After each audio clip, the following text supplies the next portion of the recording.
നമസ്കാരം. പിണറായി വിജയൻ സർക്കാർ കാലാവധി പൂർത്തിയാക്കാൻ ഇനി 2 വർഷം മാത്രമേ ഉള്ളൂ. എന്നാൽ ഈ 2 വർഷം പിണറായി വിജയൻ കാലാവധി പൂർത്തിയാക്കുമോ ഇല്ലയോ എന്നുള്ളത് CPM-ന്റെ സമുന്നതരായ നേതാക്കൾക്ക് പോലും നിശ്ചയമില്ല. ഒന്നിനു പുറകെ ഒന്നായി പലവിധ കേസുകളാണ്, അതും ഗുരുതരമായ കേസുകളാണ് പിണറായി വിജയനും പിണറായി വിജയന്റെ മകളായ വീണ വിജയനും മേൽ ആരോപിക്കപ്പെട്ടിരിക്കുന്നത്. അതുകൊണ്ട് തന്നെ ബഹുമാനപ്പെട്ട മുഖ്യമന്ത്രി പിണറായി വിജയൻ ഇനി എത്ര നാൾ ഭരണത്തിലുണ്ടാകും എന്നുള്ളത് സംശയത്തോടു കൂടി തന്നെയാണ് CPM നോക്കിക്കാണുന്നത് എന്നാണ് ഇപ്പോൾ അറിയാൻ കഴിയുന്നത്.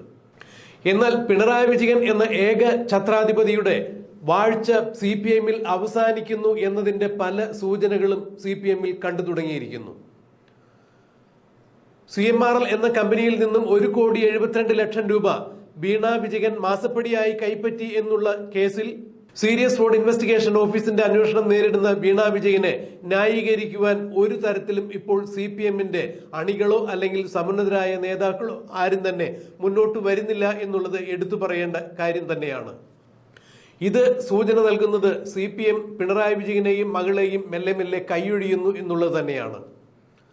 വീണ വിജയൻ തന്റെ എക്സാലോജിക് എന്ന കമ്പനിയിലേക്കും തന്നിലേക്കും സീരിയസ് ഫ്രോഡ് ഇൻവെസ്റ്റിഗേഷൻ ഓഫീസിന്റെ അന്വേഷണം വരുന്നത് തടയണം എന്നാവശ്യപ്പെട്ടുകൊണ്ട് കർണാടക ഹൈക്കോടതിയിൽ ഒരു സ്റ്റേ ഹർജി നൽകുകയുണ്ടായി. എന്നാൽ ഈ സ്റ്റേ ഹർജി ഫയലിൽ പോലും സ്വീകരിക്കാതെയാണ് കർണാടക ഹൈക്കോടതി തള്ളിയത്. സീരിയസ് ഫ്രോഡ് ഇൻവെസ്റ്റിഗേഷൻ ഓഫീസിന് അവരുടെ അന്വേഷണവുമായി മുന്നോട്ട് പോകാമെന്നും വീണ വിജയനെയോ എക്സാലോജിക്കിനെയോ അവരുടെ അന്വേഷണ പരിധിയിൽ കൊണ്ടുവരുന്നതിനോ അവരിലേക്ക് അന്വേഷണം നീളുന്നതിനോ യാതൊരു തരത്തിലും തടസ്സമില്ല എന്ന് തന്നെയാണ് കർണാടക ഹൈക്കോടതിയിലെ ജസ്റ്റിസ് നാഗപ്രസന്ന അന്ന് ഉത്തരവിട്ടത്. ഇതേ തുടർന്ന് വീണ വിജയനെ ഇനിയും ന്യായീകരിക്കേണ്ട, ഇനിയും താങ്ങേണ്ട ഒരു ബാധ്യത തങ്ങൾക്കില്ല എന്ന മട്ടിൽ തന്നെയായിരുന്നു കേരളത്തിലെ CPM-ന്റെ നിലപാട് എന്നാണ് സമീപകാല ചരിത്രം പരിശോധിച്ചാൽ മനസ്സിലാക്കാൻ കഴിയുക.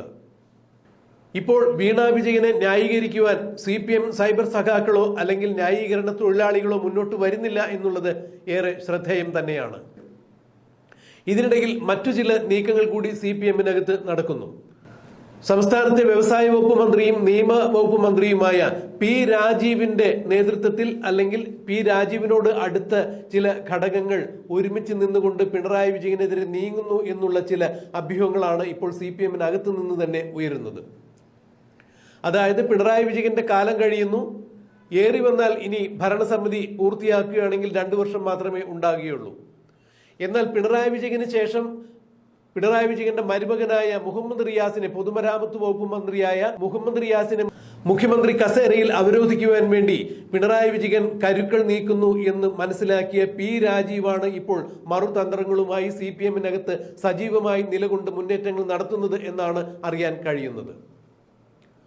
P. രാജീവിന്റെ കൂടി സമ്മർദ്ദത്തിന്റെ ഫലമായി തന്നെയാണ് ലോക്സഭയിലേക്ക് മത്സരിക്കാൻ തനിക്ക് താല്പര്യമില്ല എന്ന് പറഞ്ഞ K. രാധാകൃഷ്ണനെയും KK. ശൈലജ ടീച്ചറെയുമെല്ലാം ലോക്സഭയിലേക്ക് മത്സരിപ്പിച്ചത് എന്നാണ് അറിയാൻ കഴിയുന്നത്. ഇതിന് പിണറായി വിജയന് മറ്റൊരു ഉദ്ദേശം കൂടിയുണ്ട്. അതായത് CPM-ലെ പ്രഗത്ഭരും പ്രശസ്തരുമായ മുതിർന്ന നേതാക്കളെയെല്ലാം ലോക്സഭയിലേക്ക് മത്സരിപ്പിച്ചുകൊണ്ട് വരുന്ന നിയമസഭാ തെരഞ്ഞെടുപ്പിൽ നിന്നും ഇവരെയെല്ലാം മാറ്റി നിർത്തുക. വരുന്ന നിയമസഭാ തെരഞ്ഞെടുപ്പിലേക്ക് CPM മത്സരിക്കാൻ തയ്യാറെടുക്കുമ്പോൾ മുഖ്യമന്ത്രിയായി തന്റെ മരുമകനെ മുഹമ്മദ് റിയാസിനെ പ്രതിഷ്ഠിക്കുവാൻ വേണ്ടിയുള്ള തന്ത്രങ്ങളുടെ ഭാഗമായി തന്നെയാണ് KK. ശൈലജ ടീച്ചറെയും K. രാധാകൃഷ്ണനെയും തോമസ് ഐസക്കിനെയും പോലുള്ള മുതിർന്ന നേതാക്കളെ ലോക്സഭയിൽ മത്സരിപ്പിക്കുന്നത് പിണറായി വിജയൻ. അതായത് മുഹമ്മദ് റിയാസിന് അടുത്ത നിയമസഭാ തെരഞ്ഞെടുപ്പിൽ മത്സരിക്കുവാനും മുഖ്യമന്ത്രി സ്ഥാനത്തേക്ക് എത്തുവാനും വേണ്ടിയുള്ള മാർഗങ്ങളാണ് ഇപ്പോഴേ തന്നെ പിണറായി വിജയൻ തുറന്നിരിക്കുന്നത്. അതുകൊണ്ട് തന്നെ ചില ആളുകൾ അതിന് പ്രതിരോധമായി വരുവാൻ സാധ്യതയുണ്ട് എന്ന് കണ്ടുകൊണ്ട് അവരുടെ മാർഗങ്ങളാണ് പിണറായി വിജയൻ അടച്ചിരിക്കുന്നത്. ഇതാണ് ഇപ്പോൾ CPM-നകത്ത് നിന്ന് തന്നെ ഉയരുന്ന ചില അസ്വാരസ്യങ്ങൾ. കണ്ണൂർ ലോബി ഒന്നടങ്കം പിണറായി വിജയനെ കൈവിടുന്നു എന്നുള്ള കാഴ്ചയാണ് ഇപ്പോൾ കണ്ടുകൊണ്ടിരിക്കുന്നത്. LDF കൺവീനറായ EP ജയരാജൻ നേരത്തെ തന്നെ കലിപ്പിലാണ് എന്നുള്ളതാണ് അറിയാൻ സാധിക്കുന്നത്. ഒന്നാം പിണറായി വിജയൻ സർക്കാരിൽ വ്യവസായ വകുപ്പ് മന്ത്രിയായിരുന്ന EP ജയരാജനെ ബന്ധുത്വ നിയമനത്തിന്റെ പേരിൽ തന്നെയാണ് പിണറായി വിജയൻ മന്ത്രിസഭയിൽ നിന്നും പുറത്താക്കിയത്. എന്നാൽ ചില വിവാദങ്ങളെ തുടർന്ന് അന്ന് മന്ത്രിയായിരുന്ന KT ജലീലിന് പിണറായി വിജയൻ സംരക്ഷണം കൊടുക്കുകയും ചെയ്തു. ഇത് EP ജയരാജനെ സംബന്ധിച്ചിടത്തോളം തെല്ലൊന്നുമല്ല ചൊടിപ്പിച്ചിരിക്കുന്നത് എന്നുള്ളതാണ് അറിയാൻ സാധിക്കുന്നത്. അതുപോലെ തന്നെ P ജയരാജൻ ഇടഞ്ഞു നിൽക്കുന്നു, അല്ലെങ്കിൽ P ജയരാജന്റെ കൂടുതൽ ബുദ്ധിമുട്ടുകൾ ഒഴിവാക്കാൻ വേണ്ടി തന്നെയാണ് ഖാദി ബോർഡ് ചെയർമാൻ സ്ഥാനം കൊടുത്ത് P ജയരാജനെ തിരുവനന്തപുരത്തേക്ക് തട്ടിയത് പിണറായി. MP ജയരാജനെയും ഒതുക്കാൻ ശ്രമിച്ചു. അതിന്റെ ആദ്യത്തെ നടപടി പിണറായി വിജയൻ സർക്കാർ അധികാരത്തിൽ വന്നപ്പോൾ മുഖ്യമന്ത്രിയുടെ പൊളിറ്റിക്കൽ സെക്രട്ടറിയായി അവരോധിതനായത് MP ജയരാജനാണ്. MP ജയരാജനെ ആ സ്ഥാനത്ത് നിന്ന് മാറ്റുക എന്നുള്ള ദൗത്യമാണ് ആദ്യം തന്നെ പിണറായി വിജയൻ കൈക്കൊണ്ടത്. MP ജയരാജന് പാർട്ടിയിൽ മറ്റു ദൗത്യങ്ങൾ നിർവഹിക്കാനുണ്ട് എന്നുള്ള കാരണം ചൂണ്ടിക്കാണിച്ച് പിണറായി വിജയന്റെ സെക്രട്ടറി സ്ഥാനത്ത് നിന്നും MP ജയരാജനെ നീക്കുകയായിരുന്നു.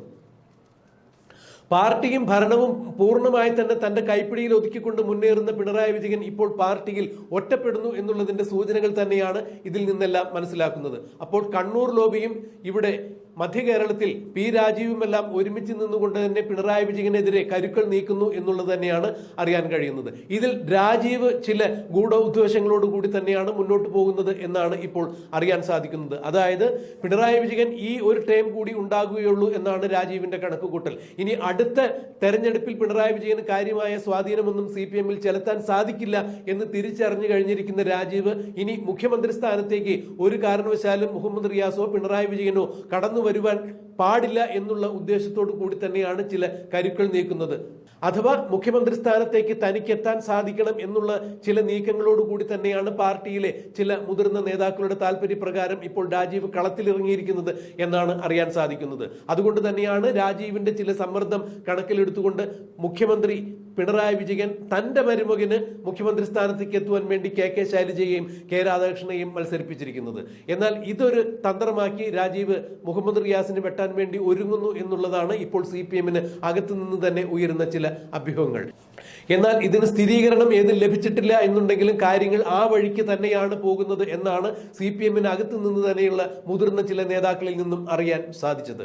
അതായത് അടുത്ത നിയമസഭാ തെരഞ്ഞെടുപ്പിൽ ഒരു കാരണവശാലും പിണറായി വിജയനോ പിണറായി വിജയന്റെ നോമിനി എന്ന രീതിയിൽ മുഹമ്മദ് റിയാസോ മുഖ്യമന്ത്രിയാകാൻ സാധ്യതയില്ല. അങ്ങനെ ഒരു തരത്തിലും ഒരു സാധ്യത CPM-ൽ വഴി തുറക്കില്ല എന്ന് തന്നെയാണ് ഇപ്പോൾ അറിയാൻ കഴിയുന്നത്. അതിനുവേണ്ടി ചില ചരടുവലികൾ നടന്നു കഴിഞ്ഞിരിക്കുന്നു. അതിന് ചുക്കാൻ പിടിക്കുന്നത് വ്യവസായ വകുപ്പ് മന്ത്രി P രാജീവാണ് എന്നുള്ളതാണ് അറിയാൻ കഴിയുന്നത്. എന്തായാലും ഇപ്പോൾ പിണറായി വിജയനെ പിന്താങ്ങി നിൽക്കുന്നത് വളരെ ചുരുങ്ങിയ ഒരു പക്ഷം ആളുകൾ മാത്രമുള്ളൂ. അത് പിണറായി വിജയന് അധികാരമുള്ളതിന്റെ പേരിൽ തന്നെയാണ് എന്നുള്ളതാണ് അറിയാൻ സാധിക്കുന്നത്. ആഭ്യന്തര വകുപ്പിനോട് ചേർന്ന് നിൽക്കുന്ന ചില ഉദ്യോഗസ്ഥർ മാത്രമാണ് പിണറായി വിജയനോട് ഒട്ടി നിൽക്കുന്നത്.